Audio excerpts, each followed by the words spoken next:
Thanks everyone for coming. Just wanted to thank a few people before, to start with, really, and that's I'll start with my team. My promoter Lou Bella, who, yeah, Ozzy Osbourne definitely wouldn't have a patch on. My manager Brian Peters, you know, everyone at Bella Entertainment, Tomas Rowan, who helps Brian out a lot.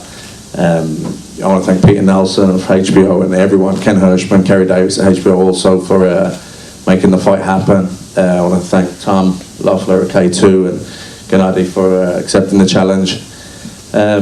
Yeah, I mean, when the fight got put to me, like Brian said, I said, sure, no problem. I mean, initially, I wanted to fight in June as a tune-up fight and then to fight Gennady September, October, but, you know, I'm not the kind of person to turn down world title shots, and I can't believe that anyone would do that. So for me, to get offered a shot at the middleweight championship of the world, to turn it down is just ludicrous. Especially when, you know, I've always wanted to be involved in the big fights. I want to be champion. It's another shot at the world title. Felt I should have already been WBA middleweight champion when I fought Felix Sturm over in Cologne in Germany back in, I think, actually it was the last Saturday of June in 2011. So that's a bit of an omen there.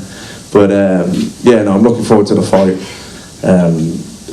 You know, Gennady's got a lot of hype around him at the minute. He's 26-0, 23 knockouts. Like Brian said, he's got the highest knockout ratio in boxing at the moment, I think, and is it something like 124 years in the middleweight division, which, you know, that's pretty spectacular. You know, his last fight he knocked Shida out cold in 3 rounds, someone who'd never been stopped, been 12 rounds with Dimitri Pirak. But, you know, the other thing is, you know, Gennady's fighting me, who has 20 knockouts in 29 fights, and I'm by far the biggest puncher he's fought. So, you know, that's obviously something that will be in his mind, something that'll be in my mind also, something that, you know, I think will be a factor in the fight. I don't think he's just going to be able to walk in on me the way he has done against some of his, you know, past opponents.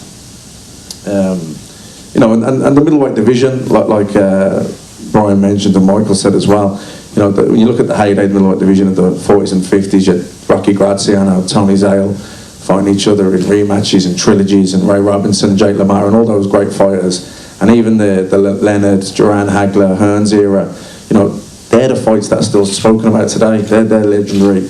They just have legendary status now, and they're the fights I want to be involved in. You know, first and foremost, I want to fight for the world title, I want to win the world title, but I also want to be involved in the biggest and the best fights I can be.